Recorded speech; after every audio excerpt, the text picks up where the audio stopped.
Ils apprennent à sculpter le bois comme au tout début de cet art, la sculpture. Ces étudiants de la licence 4 du département des Beaux-Arts à l'Institut supérieur des arts Maury Kanté de Debreka viennent tous de l'option sciences mathématiques après le baccalauréat. Parmi eux, de futurs architectes, sculpteurs et génies de la peinture. Institut supérieur des arts Maury Kanté de Debreka, du nom de l'artiste au succès intercontinental, Maury Kanté. Après Zaria Art School du Nigeria. Idem pour l'ENA du Sénégal, celui de l'INSAC à Abidjan, en Côte d'Ivoire. L'Institut supérieur des arts Maury Kanté de Debreka a ouvert ses portes en 2004 avec de nos jours 16 promotions se trouvant dans la vie active. Vous savez, lorsqu'un État réfléchit à mettre en place une école supérieure, c'est eu égard à des analyses, à des réflexions sur un certain nombre de manquements. Et ces manquements-là, aujourd'hui, ont amené nos autorités donc, à poser la problématique de l'apprentissage de l'art en milieu universitaire. Depuis donc, 2003, la première promotion de l'ISAG est arrivée. 2008, cette promotion est sortie.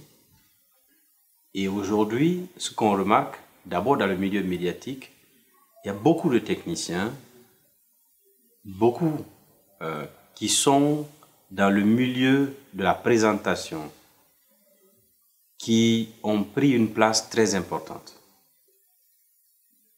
D'aucuns se disent c'est pas leur formation, c'est par méconnaissance. En quelque sorte, oui, on a apporté un petit coup de pouce à certains médias, ça il faut le reconnaître. Qu'on le dise oui ou non, l'ISAG quand même a révolutionné certains milieux médiatiques. Aujourd'hui, des cadres qui continuent à révolutionner le monde du divertissement de notre quotidien en Guinée ont transité par ces bâtiments. À Djoma, tu as au moins 80% du personnel qui est sortant de l'ISAG. Les gérants même des différentes structures médiatiques, sur les journalistes, les producteurs, les monteurs, les réalisateurs, tous ceux qui concourent, tous les acteurs majeurs de l'audiovisuel en Guinée, la coloration est en grande partie isagoise. C'est-à-dire du premier médium jusqu'au dernier. Tu ne peux aller aujourd'hui dans un média sans rencontrer un seul élément de l'Institut supérieur des arts de Guinée. Donc cela veut dire qu'on a une plus-value depuis donc, les premières promotions qui sont sorties. Moi j'ai des amis qui sont aujourd'hui au ministère de l'économie et des finances. On est sorti de la même promotion de l'ISAG. Donc c'est pour vous dire que l'État ne va pas se tromper en créant l'ISAG. Rien qu'à voir la couleur de certains médias, on sent tout de suite que l'Institut a eu une importante place dans ces médias, parce que vous n'allez pas voir un département aujourd'hui là ou un secteur dans un média où vous ne trouvez pas les étudiants de l'ISAG. Ça, ils sont pratiquement partout, que ce soit les radios, que ce soit les télés privées, la RTG, ils sont pratiquement dans tous les médias. Que ce soit des ingénieurs de son, des techniciens, des réalisateurs, et voilà, même des journalistes. De nombreux étudiants s'inscrivent chaque année pour bénéficier de la formation. Cours d'initiation à l'écriture de scénarios, avec la première année cinéma audiovisuel, animé par un ancien étudiant, devenu formateur et l'un des commissaires de l'événement culturel, le Salon du cinéma guinéen. Par conséquent, on doit faire en sorte d'éliminer, de quelque manière que ce soit, l'antagoniste que tu as fabriqué. Mais sache que c'est toi qui as fabriqué toutes ces personnes, c'est toi qui as créé tous ces personnages-là. Donc tu dois trouver un moyen de quand même résoudre les problèmes que tu crées. Ça n'oublie pas. À l'Institut supérieur des arts, l'étudiant a à sa disposition un espace Internet et une bibliothèque pour approfondir ce qu'il apprend en classe. Ici, des projets de différentes envergures peuvent naître. Ces étudiants sont la dernière promotion du système classique qui laisse la place à celui du système LMD pour toutes les universités du pays. J'ai eu pas mal de hicks avec mon papa qui n'a pas voulu, qui n'a pas soutenu ce que je voulais faire comme peinture. Peut-être que c'était du vagabond à son égard, à ses yeux.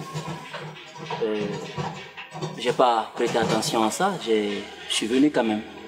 Et voilà, aujourd'hui, 5 ans de formation, je me débrouille pas mal dans la société, j'ai pas mal de projets, j'ai pas mal adhéré à d'autres associations dans lesquelles je peux m'exprimer. Voilà ce qui m'a poussé déjà à être ce que je suis aujourd'hui. Je fais pas mal de fresques, pas mal de tableaux. Avant, quand on disait à quelqu'un, on a orienté ton enfant à l'ISAC, la famille, c'était vraiment, on disait que c'était de la merde. Mais à travers ceux qui sont sortis de l'ISAC, ils ont montré le contraire. Ces étudiants doivent obligatoirement présenter 2 films pour une attestation de fin d'études et un mémoire pour obtenir un diplôme de maîtrise, l'équivalent du Master 1. Dans le système classique qui prenait 5 ans, l'étudiant devait présenter 2 films d'ici la fin du cycle. Par contre, le système LMD, qui prend 4 ans, est sanctionné par la présentation d'un film depuis la conception, la réalisation et la finition. Ce VTR est uniquement dédié au département cinéma et audiovisuel pour ses travaux de post-production. Alors, tout a commencé lorsque je faisais d'abord le primaire. J'ai découvert, tout est venu de l'amour du dessin animé. J'ai aimé le dessin animé et ça coïncidait que je suivais des cours d'art plastique au collège en Côte d'Ivoire, au collège moderne de Cocody en Côte d'Ivoire. Et c'est à travers là que tout est parti. Et j'ai commencé à pratiquer le dessin. Et une fois arrivé au lycée, après le bac, j'ai opté pour l'Institut supérieur de Beaux-Arts de Lubeka. De mon arrivée jusqu'à maintenant, j'ai eu à découvrir beaucoup de choses et ça me permet d'améliorer, de chercher à perfectionner ce que j'avais déjà avant d'y être. J'ai eu à fréquenter un artiste peintre qui est déjà qualifié, il s'appelle Xavier Curtis. C'est avec lui que j'ai appris encore plein de choses avant d'être à l'Institut. En première année, pas moi seulement, mais même toute personne qui vient pour la première fois. Et surtout que toute personne qui quitte la famille éloignée et venir à l'Institut souffre pour la première année. Mais au fur et à mesure qu'on s'adapte et qu'on se donne dans le travail, il y a des opportunités qui se présentent. Et ça nous permet de surmonter et de tenir le coup. Et jusqu'à présent, nous sommes là. Il n'y a pas encore de fonds de soutien financier pour les projets de films individuels. À défaut de financement pour soutenir des créations, il arrive tout de même que par département, on fait des appels à projets pour produire par exemple des films et les envoyer dans des festivals. À titre illustratif, le département des arts dramatiques rentre du Maroc où, à travers la création La chair au trône, il remporte le prix de la Ligue africaine au Festival international des écoles supérieures dramatiques. Les sortants de cet institut et certains étudiants en situation de classe sont souvent présents dans des festivals comme le FESPACO et d'autres rencontres internationales. Donc c'est bien d'être émerveillé et tout par rapport à l'ISAG, mais soyons réalistes et il faut savoir ce que vous venez faire à l'ISAG. Qu'est-ce que vous voulez faire à l'ISAG? Parce que il ne faut pas tomber dans le même panneau que nous. Nous, on est arrivés, on ne savait pas à peu près ce qu'on voulait faire. Il y en a certains qui savaient. Mais aujourd'hui, ceux qui doivent venir à l'ISAG, ils doivent savoir exactement ce qu'ils veulent faire. Je veux être tel. Je veux être tel. Et en tant que tel, s'atteler là-dedans. L'Institut, pour moi, c'est un diamant. Ça, il faut le dire. Je dirais même une source d'inspiration, c'est-à-dire l'Institut pour nous c'est un bijou qu'on doit protéger, c'est un bijou qu'on doit valoriser en quelque sorte. Donc je me dis que sans l'Institut supérieur des arts, peut-être que je ne serais pas aujourd'hui réalisatrice TV ou de match de football. Donc je dirais que c'est quelque chose qu'on doit valoriser. C'est un milieu qu'on doit valoriser, que ce soit ici ou ailleurs.